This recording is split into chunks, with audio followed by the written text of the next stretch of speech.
Steve Skop. Nice to meet you, Steve. Nice to meet you too. What's your instrument? String bass and String- electric bass. Acoustic bass? Acoustic bass, yeah. And what's your role in music these days? Are you performing, teaching? Both. Doing a lot of performing and a lot of teaching. Who do you perform with?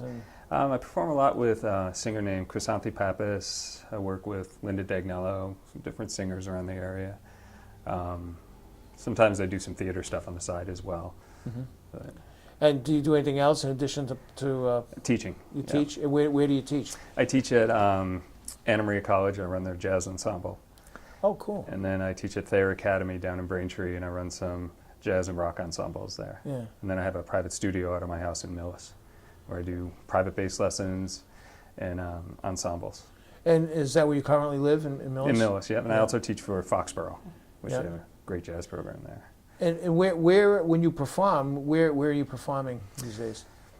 You know, it could be anywhere in Boston, Worcester, Providence, wherever Yeah. the gigs are. Yeah. Do you prefer electric bass or stand-up bass? String bass, yeah, stand-up bass, definitely. Yeah. You use the bow a lot? I do. Actually, I use the bow a lot for soloing. Yeah. Probably half my soloing. I try to. Yeah. What kind of combo do you most enjoy playing when you play with your acoustic? I like trios, whether it's bass drums, guitar, or bass drums and piano. Yeah, yeah.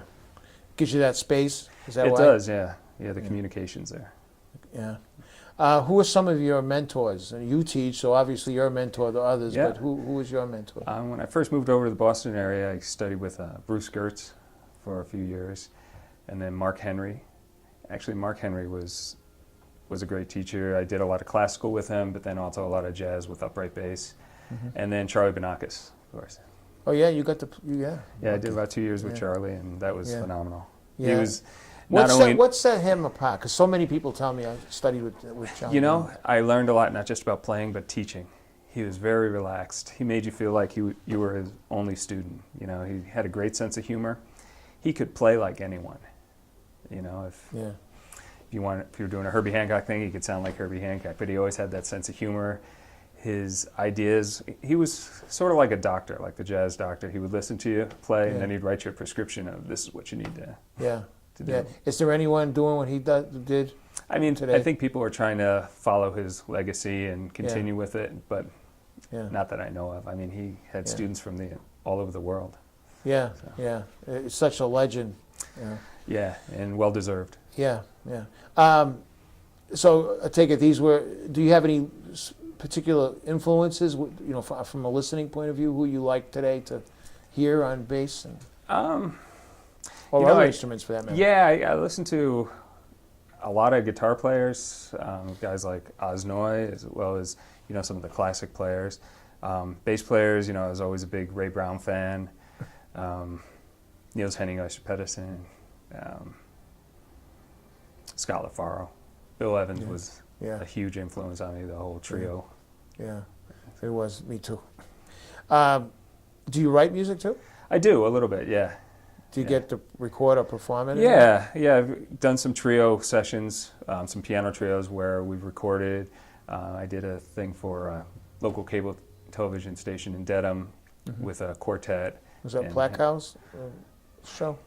It was, his name, I can't remember his name, Brian, I'm trying to remember his last name.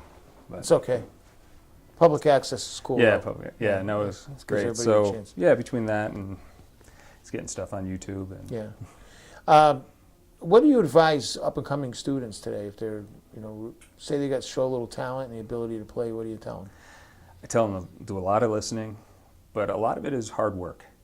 You know, there's talent, or I like to call it natural ability, but that doesn't always make the musician. I've had a lot of students with, you know, fair amount of talent who go nowhere because they don't learn how to work.